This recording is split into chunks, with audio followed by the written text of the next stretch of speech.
Episode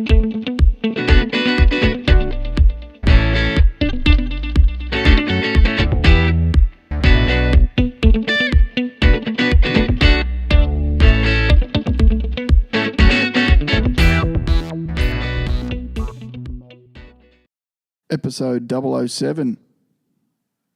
I don't know what to call this one. We'll come up with some sort of fancy Bond name. It is Lucky 7. Bond. Should we get straight into the Jaffa, seeing as though it's Lucky 7? Lucky 007. 007. What a weekend. What did you do for the weekend? No, mate, long weekend here in Queensland. So watched a bit of footy, bit of sport. Jaffa on the line, Junior's Jaffa on the line. He's going to be pumped. Pies into the Roosters. What a tip. Junior, you there? Hello, boys. Mate, G'day, Junior. We decided to ring you at the very start of the episode. It is episode 007, and I'm feeling lucky. What a weekend. Mate, you've picked a couple of Jaffas there. Pies into the Roosters. How good are you going? Mate, I'll tell you what, what's that 3 weeks in a row now. I'm getting excited. I get excited, boys. Junior. I got to confess. What do you mean? Well, I haven't told you boys this yet, and I've been a bit down in the dumps, but Friday night was the first game, and I was a little bit rushed, ran out of time. Got your bet on with about 3 minutes before kickoff, and went to check the results today. And You didn't back. Oh, God. I shouldn't laugh. But You have got to be the worst punter I've ever met. So I've hit Port Adelaide into Roosters instead of Collingwood into Roosters. So even when you win, you lose. Well, Jake handed it to us on a platter. you would have been cheering if Port Adelaide had got up, but Well, that would have been the all right. reality is they didn't. So, Junior, I owe an apology. I've let you down. You're on fire. What about the kids at Coomera Soccer Club? That's who you need to apologise to. I've let them down. I'll be down to do some community service this week for You them. better get on the barbecue or something this weekend. Something. And don't eat all the meat. You've seen him cook, Junior. Well, it's like half for the kid and 3 for Dylan. But I must say, Junior, for you to get 3 in a row is uncharted territory for you. We're swimming in some strange waters right now. But I'm a bit shocked. I still think are you taking the piss? I'm not really sure. I wish I was. I wish I was, but the kitty actually sits at 0 as of this current moment. Wow. Talk me through when you actually realised. When I went to check the account just before starting the podcast, I needed the account to update everyone. And I opened the account and saw 0 there. I was a little bit shocked. And I rang up the betting agency and asked them why the bet hadn't been paid out yet. And he told me, well, we don't pay out on losing bets. I said, well, it wasn't a loser. This is where hashtag gamble responsibly comes in. Yeah. Well, probably just be a bit more careful when you hit the button. Might be All right. better hashtag. So what we're going to have to do is, apologies to the Coomera Soccer Club. There is still hope. So what we're going to do to pick the next club, Junior, is we're going to get, between now and next week's episode, we want people to get on the page and like our Facebook page and nominate junior sporting clubs. And Fantastic. then we'll announce 3 clubs next week, and we'll do an online poll. And then the following week we'll pick which club it's going to go to, depending on who wins the poll. Now, And assuming Jaffa's got another 2 in a row up. Oh, you got another 100? Where's that coming from? We had this discussion last week. Don't worry about Coomera Soccer Club. Worry about me. Hope Tash doesn't watch this show. You're in trouble. Righto. So I guess we may as well do another tip for this week because we need to get that kitty back up for whoever the lucky club's going to be. Yeah, it's a shame. What are you it's a real shame. Well, look, this week, I was thinking we were going to ride. You may as well just keep going. 50. Yeah, we will. We'll keep it going. We'll ride 650. No, wait, we'll ride 100 because of the error. We'll go to the Magic Round this week, boys. We'll go to the NRL.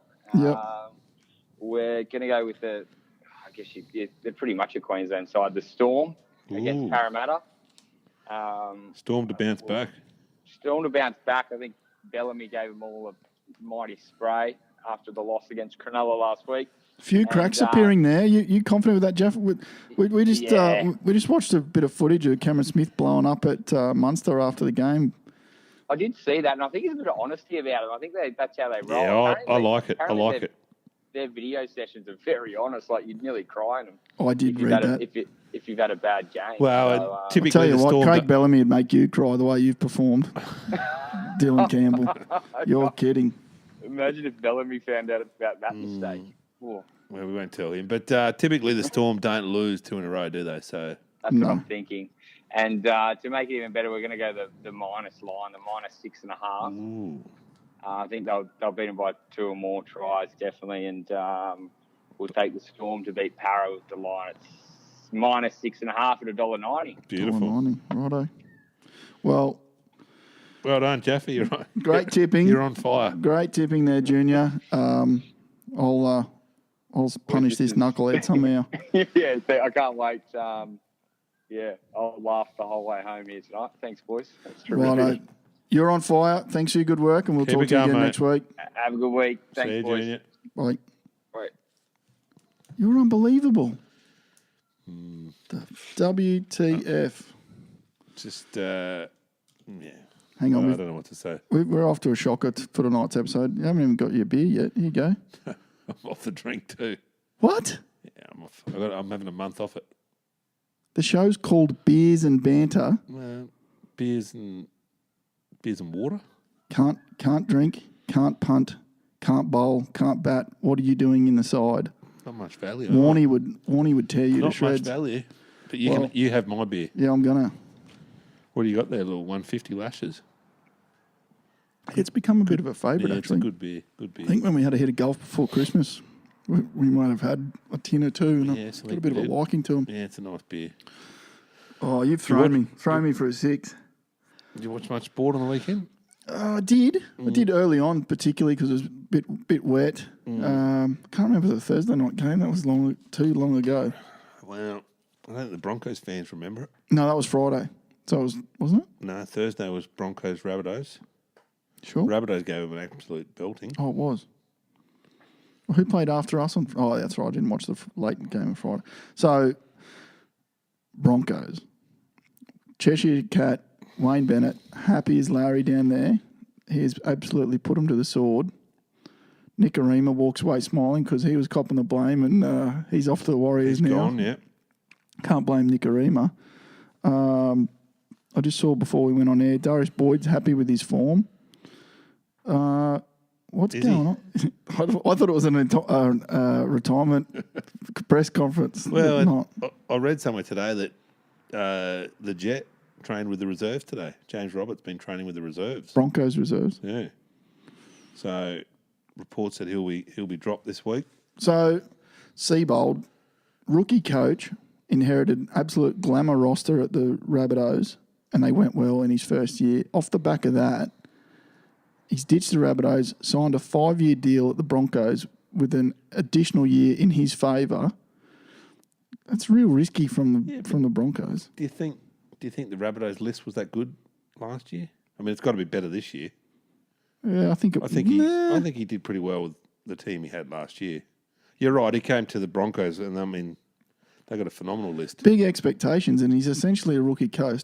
I think the pressure's now back on the guys that signed him, the board. Brisbane fans aren't used to losing. They're not going to cop it real long. Does it highlight how good Bennett was and is? Definitely. I think they've got problems there at the club. I think Nick Arima's teammates aren't happy with the way he was ousted. I think there's a lot of pressure on Seabold. Probably their only shining light to come out of the game was their young half Dearden, who played his first game. Yeah, right. I played all right. Looked okay. I was pretty impressed. I love the tribute goannas from the South players. That was pretty cool. That was good. Surprised though, that's not Wayne Bennett's normally doesn't like the post-try celebration, but he was pretty happy with it in the press conference. Yeah, those circumstances. GI's farewell game. The Rabbits. I mean, they look good. As I've said last week and the week before, still got Roosters as the team to beat, but I think Rabbits are... It's daylight second. Yeah, maybe Rabbits and Storm on the second line there. Yeah. But yeah, the Rabbits look pretty good. We go into Friday afternoon. We got the early game. Cowboys, Titans. Titans robbed. Absolutely robbed. Yeah, look, I mean, we spoke about off air. Annesley's come out and said the decisions were wrong, or there was some wrong decisions out of the match.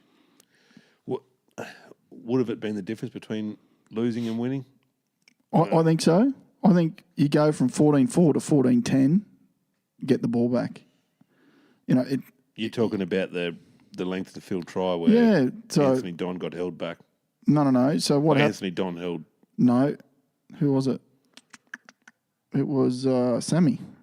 That's right. Sammy. Yeah. But, you know, as I said, I was texting you at the time. Was it Granville? Yeah, Granville put his arm across Sammy, so Sammy pushed him away. And I was texting you at the time, and you were being the humble. Is that one of the decisions that Annesley said was incorrect? Yeah, because Granville initiated contact.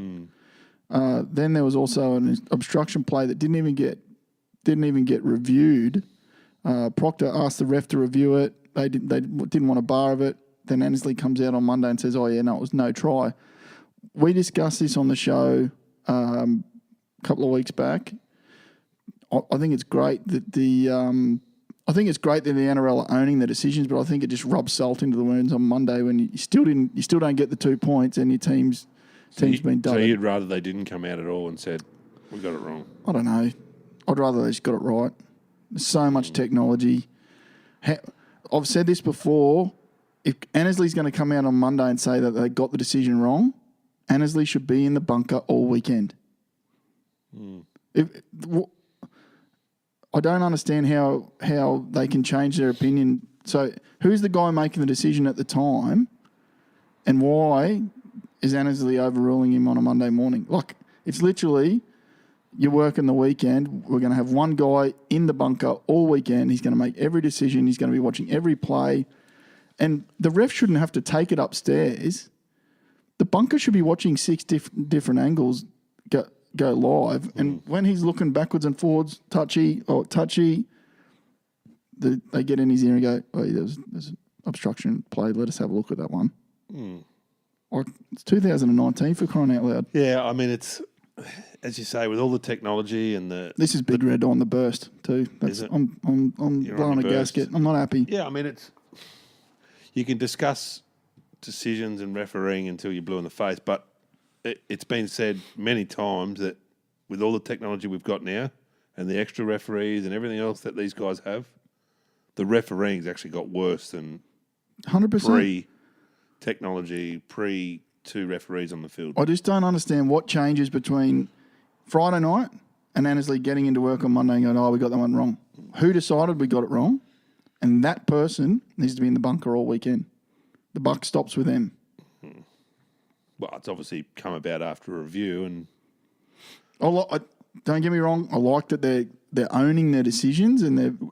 I mean, the thing But it seems like a bit of a cop out. Oh, I got that one wrong. Yeah, but they've come out and said it's wrong, but they had ample time and ample number of replays to look at that incident. They didn't even review the obstruction.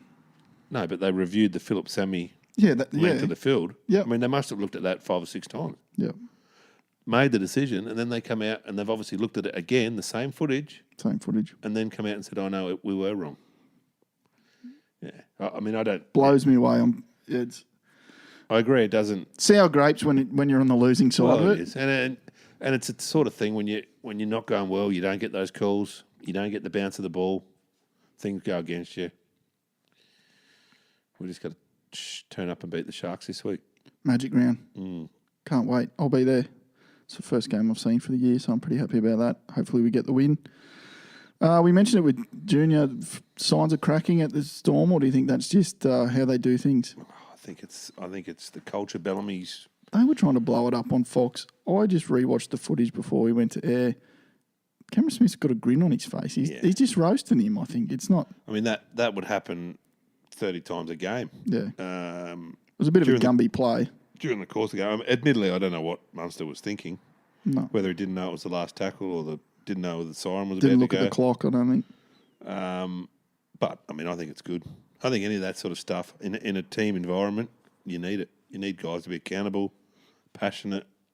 I think it's good. Cornerstones of success down there. Yeah. Everyone's got their job, knows their job. But yeah, I didn't. I thought Munster was a little bit quieter this week, or the last few weeks. I think he's dropped away a bit. He had a good. I can't remember which game. I was pretty impressed, but the last couple. A couple of weeks, great. I thought he's been a bit quiet. Looks like Cherry Evans is going to be right for Origin. He is. McCulloch out, so that sort of answers that hooker question or not. How many weeks is he going to be out? Well, Didn't look good. I don't know, but what's Origin? 3 weeks away? 4 weeks away? Maybe? Carried from the training paddock. From the packet. Training, yeah. Training packet. What did I say? Packet. Training paddock. Paddock, right. Sorry. Yeah. Well, yeah. So what are they? What happens there? Who goes into? Well, there's rumours around that Cameron Smith might be possibly being spoken to. I calculated one day. Do you know he spent over 12 months of his life in Origin camp? So if the average Origin camp's 10 days and he's done 40 of them, so over 400 days he spent hanging around Origin. It's a useless bit of information, isn't it? What's a long time away from your family is what I'm pointing out, on top of all your normal backwards and forwards. I've got a feeling his family played a part in him pulling up stumps in the first place. Yeah, maybe, but yeah, there's definitely whispers of him. Whispers? Kevy maybe having a chat to him. I'd say Kevy rings him every day. Well, he'd slot straight back in. I mean, his form hasn't dropped away this year, has it? He's better than ever. He doesn't look like a guy that's about to hang up his boots. No. So, and he's obviously a passionate, proud Queenslander. Now with McCulloch going down and Jake Friend's already out. I think that's the SOS that maybe he can play up. That it's not my ego. The state needs me. Yeah, I've got been the done call. before. Alfie, he's the man. Yeah. So watch this space. So before we move off NRL, not that it's NRL related, but the Israel Folau thing lingers on. Yeah. I think he's got rugby. Is it Rugby Australia? I don't even know what they're called. ARU. ARU. He's got the ARU over a barrel. They've offered him $1 million and he's declined it. So that's not bad. He's obviously pretty confident that he's going to win the case. I mean, it's into a 5th day now, which unprecedented. We've been backwards and forwards on this a little bit, and not to cover old ground, but there's two sides of it. He's playing alongside guys that have been done for selling drugs, and when we talk about NRL, guys that have domestic violence or king hit people and all that sort of jazz. And where does social media posts rank as far as bad behaviour? But I think Ian Roberts has really cleared up why this is such a big issue, and it's the suicide rate amongst young people that are potentially that are homosexual. So it's quite a strong issue, and he sort of lays it out in an article that why it's important that this sort of thing's discouraged, and why it's poor behaviour. Well, I think it's an issue in society. Yeah. In general society, but these guys are obviously on a pedestal. Yeah. Like it or not, that's what they sign up for when they become a professional athlete. The big driver there for the ARU is Qantas. Yeah. They want him gone. Yeah. Well, obviously the Qantas boss is homosexual, so he'd be. I mean, he obviously would have been affected and hurt by the comments. Look, ultimately, I don't think guys, and as hard as it is, I don't think guys can have an opinion like that on social media. It's just platforms. going to be interesting, though, that everybody, well, not everybody, but a lot of people recognise that he's done the wrong thing and they want him out of the game, and it's going to cost the ARU plenty to get to make it happen. It's weird scenario. Yeah, it'll be interesting to see what happens. But you're right, he's knocked back the $1 million payout to walk away, so he's obviously pretty confident, or his Confident in legal his team's contract, yeah. Well, I think his legal team's confident that they'll win the case. It's weird. But what happens then? I mean, does he get... he's not going to be picked for Australia. Checker's already come out and said that. There's guys in the team that don't want to play with him. Yeah. So even if he wins and keeps his contract... Well, no, he's not going to keep his contract. What they're So fighting over at the moment is the payout figure. Right. Okay, so they're going to pay him out either way. It's I would just- say so. Yeah. Well, I could be wrong, but either he wants to be paid to sit on the sidelines or he wants to be paid out properly. Watch this space. Still lingers on. Well, then I guess the question is, where does he go? Gets paid out his $3 or $4 million owing on his contract, but he's going to have to go overseas. And Well, I think Todd Greenberg disagreed with the ARLC. We spoke about this a couple of weeks ago. It's not a closed door at the NRL. Anyway, I think we spent enough time on that. Yeah? should be a decision tomorrow. They think so. If he keeps digging his heels in, it might linger on. Maybe not. What about your sport? Gary Ablett, Real football. first ever. Yeah. So Gary's Suspension. got his first ever suspension 1 week. What did he do? It was high contact. Probably not a lot in it, but under the rule book, it's high contact. I think he's got until maybe tomorrow night to appeal it. Yeah. I think from other similar incidents, he'll probably just take the 1 week. But yeah, he's played 340 or 50 games, whatever it is, and never been suspended. It's not a bad stretch. It's good value for money. Yeah, so he'll probably miss one game. He's in some rare form too. He's another one who gets better with age. Geelong beat Essendon fairly comfortably on the weekend. Do you reckon he regrets leaving Geelong? No, No? I don't think so. I mean, he came to Gold Coast. I mean, prior to signing, he would have known that he was coming to a new team, wasn't going to win a lot of games. He came up, he made the club what it was. Yeah. Won a Brownlow. So I think from a son's point of view, he did everything that they'd asked him to do. And I think from a personal point of view, it was, he couldn't have done much more. He did everything he needed to do for the club. So Yeah. go back down to Geelong and finish his career. Well- And probably going to win. I mean, they're going to go close to winning the comp this year. So, Geelong, you reckon? Yeah. You put money on them? If I hit the ticket, if I fill the ticket out If right. you put money on them, they're guaranteed to lose. Oh, that's right, you're not drinking. Fan behaviour, is that the responsibility of the club? So there's a bit of an incident there on the was. weekend. So I don't know whether you saw the footage, but I a didn't. Melbourne Demons fan leaving the MCG, I wouldn't say it was a king hit, but punched on with a Hawthorn fan who happened to be disabled. Melbourne have come out and said that they'll look into it.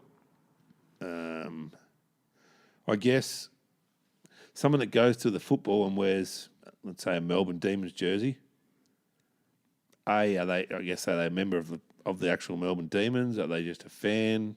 Where does it sit? Where does the club? I can't see how that's the responsibility of the club. I guess there's some responsibility, but can you imagine if they started penalising the club for fan behaviour? I'd be throwing a Roosters jersey on and lighting flares. It's not so much Titans games. It's not so much penalising the club. It's the club taking a stance and penalising the individual that was wearing their That's jersey. fair enough. And ultimately, if they were a member, well, their membership, there's then other steps that they can take to ban or whatever. But I know the MCG's also said that they'll ban him from coming to the MCG. So Fair enough. pretty harsh ramifications. But but it doesn't sit well with a club when someone wearing your jersey No, carries on like that. that's true. Hey, Timmy, you're a bit quiet tonight. You feeling all right? Timmy, hello. Not getting much out of Timmy tonight. He's not there. No Timmy. Warner and Smith back in Australian colours for the first time yesterday. Back at Allan Border Field yesterday. New Zealand, I don't think it was the main New Zealand side. It might have been a second 11 side, but back in the colours for the first time. I think Warner made 38 or 39. I think from reports, Smith started fairly scratchy, but I think he made 20 odd. But I guess ultimately it was about getting them back in that Australian team environment. Back in the mix, back in the lineup. First step back into the team and looking towards the World Cup later this year. Yeah, nice. We haven't got a lot on golf this week, but I just watched a video before we went to air of Tiger getting a medal from Donald Trump. He looked real uncomfortable, like Trump sort of squeezes his shoulders after he puts the medal on. It looks like, that creepy uncle at the barbecue that sort of touches you on the back. What was the medal for, do you know? No idea. No. Do you? No, I don't. Just being champion? Just being Tiger. Maybe he's like the Trump club champion or something. No, I think it was... Hasn't Trump won all the club Well, champs? he's a reigning champ. I got no idea. Yeah, I'm not sure, but... It just looked awkward as... Talking golf, I don't know whether you saw, you probably didn't, but a guy called Max Homer won his first tour event on the weekend. Missed it. In a fairly, there was 5 or 6 or 5 of the top 10 players in the world were in the field, so it's a pretty good field. Bit of a journeyman. I don't think he's only had a couple of top 10 finishes before in his career. Probably had a roller coaster the last 3 or 4 years, up and down, mini tours, out and about, trying to break into it, and finally broke through for a win on the main tour. So his life's just dramatically changed after this week. T-bones and taxis from now on. Well, yeah, I mean it's 1.3 or 1.4 in prize money, plus some sponsorship, plus I guess the biggest thing for those guys winning is the job security. Yeah. So he now gets 2.5 years, the rest of this year plus an extra 2 years exemption on tour. So yeah, that's nice. That's the big one. Good stuff. That was a good story. Well, I noticed one of the commentators online on Twitter had basically published. There was an article. One of the commentators had said in an interview or something that basically no one can touch Tiger this year. Yeah, it's a Is big that fair? Everyone was getting online saying, "Oh, who's he? He's not qualified to comment," and all this. Good journalist that I am. I've got no idea what his name was, but yeah, is he? I don't think is he back into that rare air? I don't think he's definitely not unbeatable. He definitely doesn't have the aura that he did prior to the injuries and the indiscretions. He's definitely fit and healthy again, which is a big positive. He's obviously playing well. I wouldn't say he's unbeatable. I mean, there's at least a handful of guys that can take it to him now, and around the world. But this next major next week will be a good test, because although he played amazing at Augusta, that is his pet course. I mean, you see how good I poured a beer then? It's pretty good. It looks good too. Wasted talent. Augusta is probably his favourite track. Yeah. He plays that bit, and even in the heights or the lows of his form slump, he still turned up at Augusta and played okay. So where's next week? Bethpage Black. So that'll be the USPGA. You played there? No, I haven't been Didn't play there. there. We got a couple of blokes on the ground over there that might be able to. We'll have to ring them next week and see if they can give us an update. Yeah, and I don't know if they're playing Bethpage, but it's a public course. Yeah, right. So outside this week, every other week of the year, there's just public punters playing there. But it'll be good. They've had some majors there before, and it's always been good events around there, so it should be good. Nice. What about this? This has got Big Dillsy all over it. The Kentucky Derby. What happened there?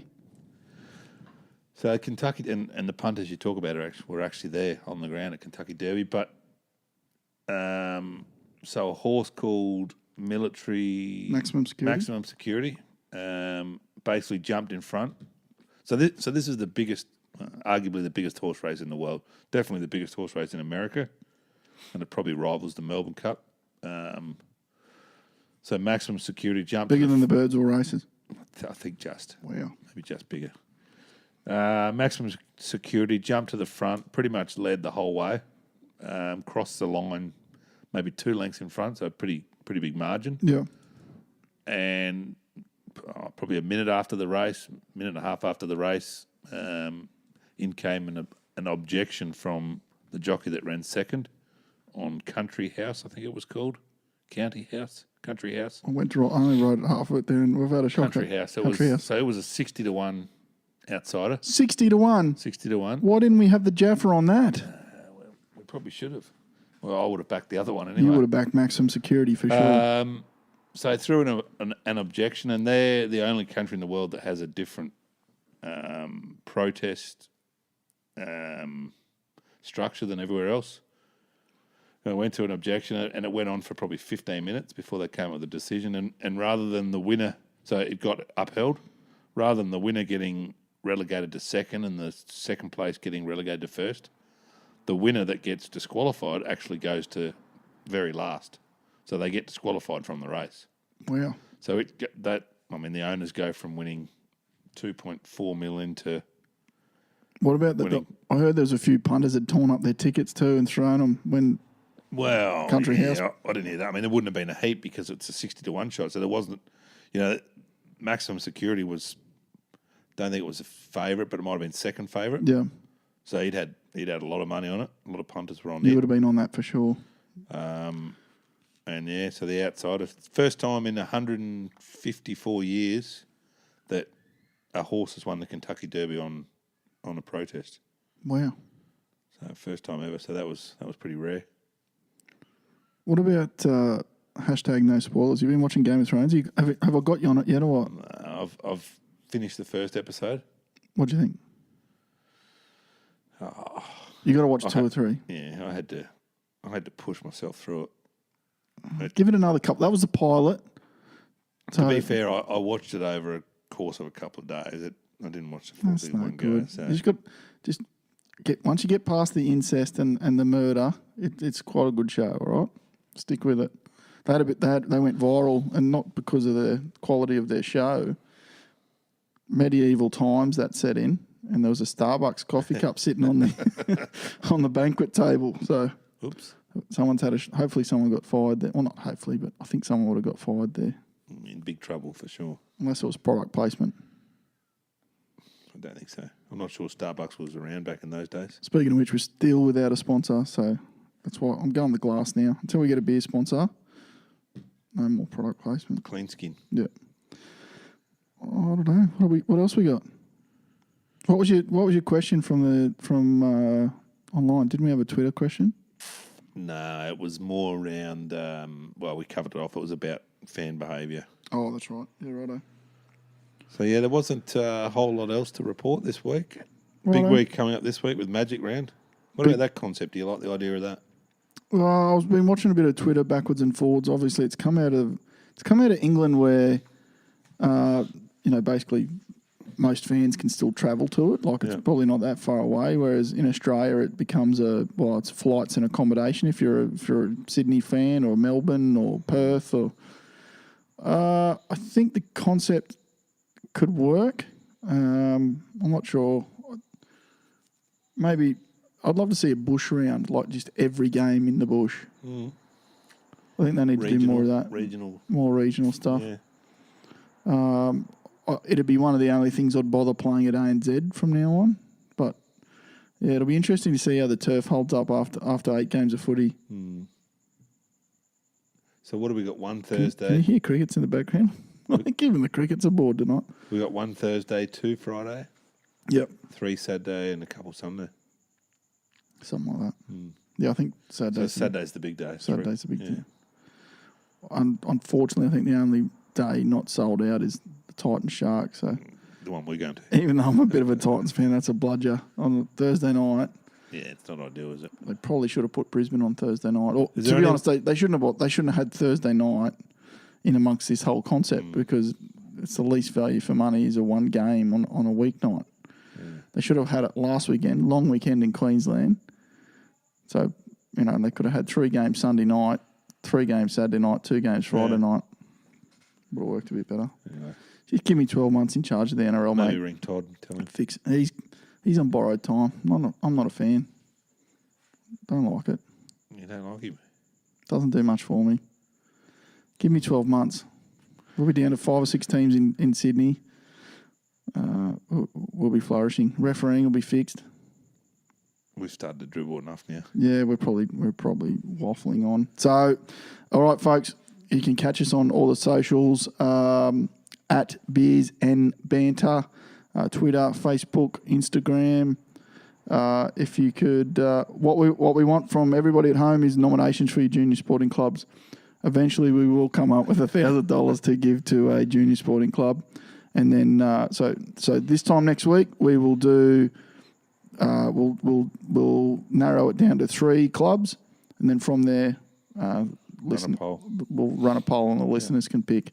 Alrighty, I think that's all we've got. We'll see you again next week. Cheers, Thanks, folks. guys.